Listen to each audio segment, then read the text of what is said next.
First of all, thank you very much for that introduction. But before I get started, I wanted to first congratulate all of the graduates that are going to move forward in their speaking careers. It's exciting.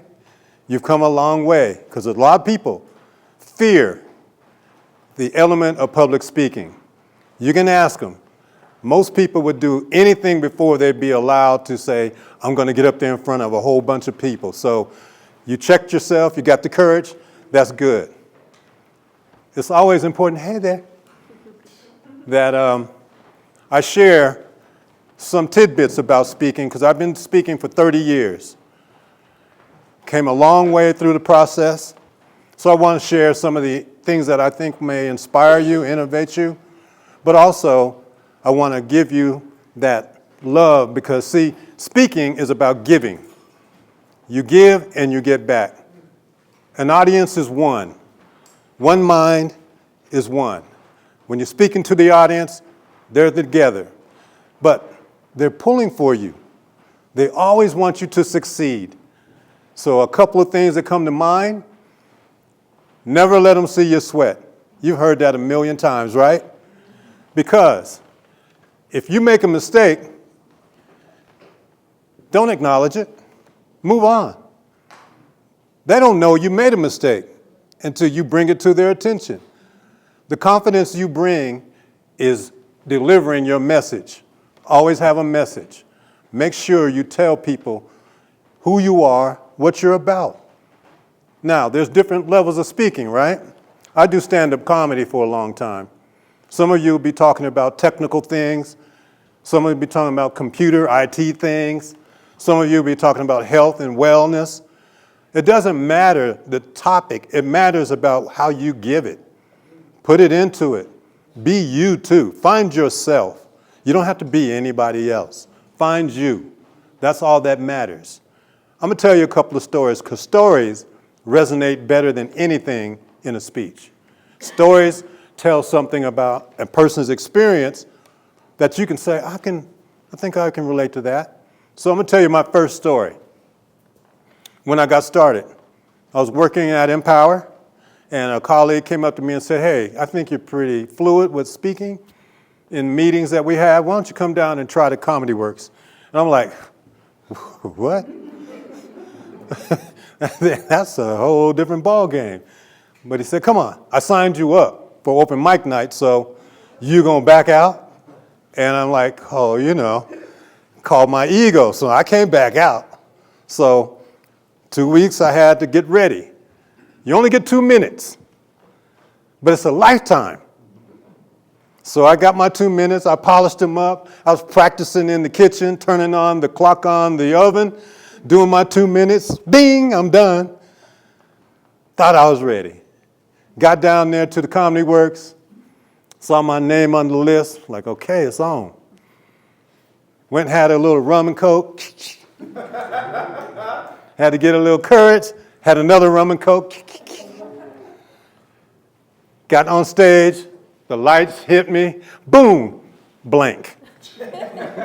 Everything left. I didn't have anything, I couldn't remember a thing. So for 2 minutes, I did just like this. Hey, what's up with you, man? What kind of shoes you got on? Oh, what kind of shirt you got? And I just messing with people. For 2 minutes, I got away with it. The audience liked it. I did all right. So I walk off stage. One of the veterans walked up and said, hey, man, I like your style. You got potential. This your first time? Yeah. Hey, okay. Hey, got a gig tomorrow night at Cherry Creek Country Club. $25 and a dinner. I'm like, oh, man. I'm already getting paid.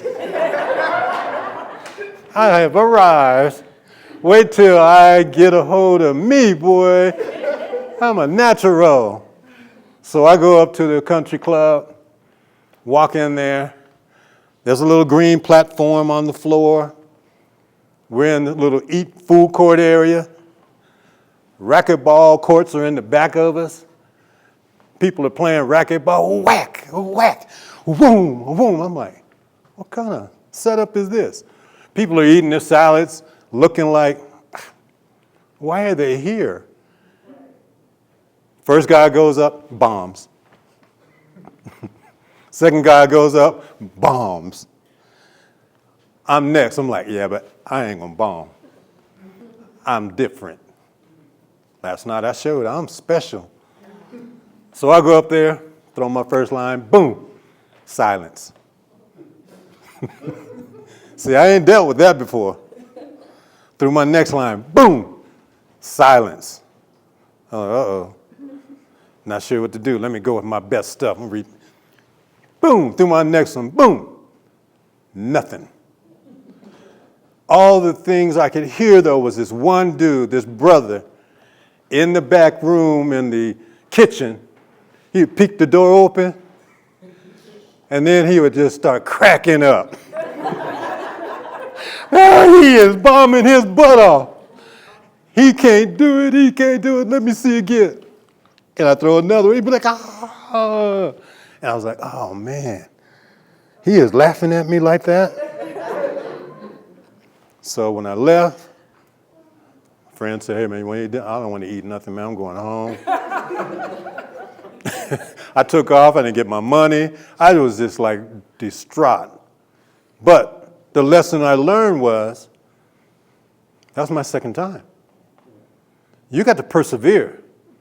This ain't no short sprint. This is a marathon. Practice makes perfect. The more times you're in front of people, the better you get. You can't just walk through and learn it and listen and someone tell you how it's going to be. You got to experience it. Now, comedy is different, but speaking is the same. You got to have confidence. You got to grace that platform. You got to look people. You got to read that audience. You got to pace yourself. Take your time. There's no rush. Take a little breath every now and then, because if you throw too much data at people, it's like feeding a little baby, you know, when you feed them with that spoon and you keep giving them that Gerber's. And after a while, they're like, that's your brain. It's saying, you're giving me too much input. Now I'm shutting it off. So then they don't hear what you're saying. So you got to take your time, like I'm going to do, take a little drink of water or something, walk around, look at people. See, they're getting nervous now, see, because they don't know if I'm going to ask them a question. You got a nice smile, young man. Why don't you look up? Look at me. There you go. You can eat your food. I ain't going to eat it. Then you go back and you embrace your audience. But you're giving them a break. You let them breathe. You let them digest what you just told them. That's all important. So tonight, I'm going to watch you do that very thing.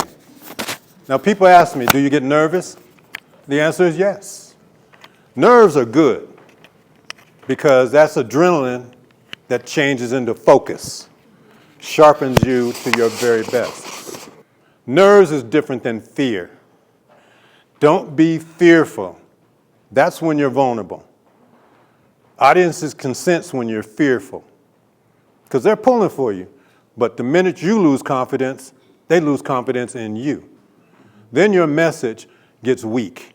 So no matter what you're doing, enjoy it. I'm going to tell you my last story because I want to stay on time, because time is important. In comedy, you got to stay on time.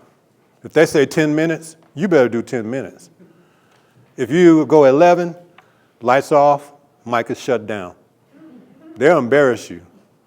They don't play because you got to accommodate the next act. It's not fair to steal their minutes. And once you're the last act, you don't want that happening to you. So there's a courtesy of doing that. So the last thing I'll tell you is when I was in doing my thing, I got anointed to do a tour of the South Pacific for the air bases. Korea, Japan, Okinawa, Philippines, Guam, Hawaii. I thought, wow, this is going to be pretty neat. Go to all these air bases, entertain these troops like a USO tour. Every night after we did our show, there was 3 more people with me. The troops would line up around the building to thank us. It was like we won like the Nuggets, you know, they were just like all over us, thanking us one by one. I'm like, wow. Everywhere we went, they did that. So one night I'm sitting at dinner, we ate with all the colonels and the generals and stuff. And I said to one of them, I said, wow, you know, the love they're showing us after every show is just amazing. You know, you guys didn't have to tell them to do that. I mean, we appreciate it. He said, wait a minute. We didn't tell them to do that. You don't get it, do you, young man? Let me explain something to you. You see, these young men and women are about to be deployed to Desert Storm in 2 weeks. So you've given them a little relief from that mindset that you would have. You said, see, young man, we all live with random acts that can take our life. We know we can walk out, get hit by a car, that light can fall, I can just have a heart attack. You don't dwell on that. That's just something you know can happen. But when someone says to you, in 2 weeks, you're going to go to a place where you'll probably be killed, your mind will never relax for those 2 to 3 weeks. You sleep on it. It's in the back of your mind. You're trying to imagine, what's it going to be like? Who am I going to encounter? Am I going to make it? Do I have what it takes? He said, for that, you relieve them for 2 minutes. You relieve them for 2 hours. Took it off their minds, and they thank you for that relief, because after that, it's back to that old mindset. What's going to happen? When I came back from that tour, I changed. I decided I was never going to not just do stand-up, but I was going to do speaking to reach to people, because I realized your message is healing.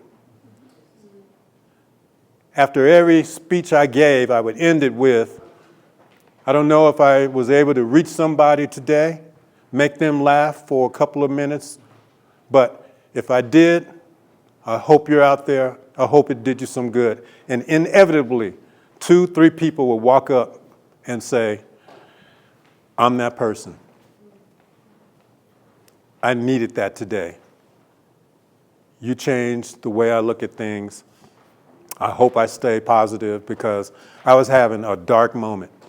For that, it's worth it. So every time you grace the stage, know that you own someone's life in your hands, no matter what your message is. Be enthusiastic, be positive, and show them you. I want to see you tonight. That's who I want to see. Look at all these beautiful young women and men smiling, ready. I know you're ready to go. Make some noise for them. Come on, let's get some energy. See, they need energy. They need to know. Yes, sir. So from that, I'll say, remember, the first time you do it will never be as good as the 10th time. And the 10th time will never be as good as the 100th time. The key is to keep on going and have fun. Enjoy it. That's what it's all about. God bless. Give them a hand. Let's bring them on.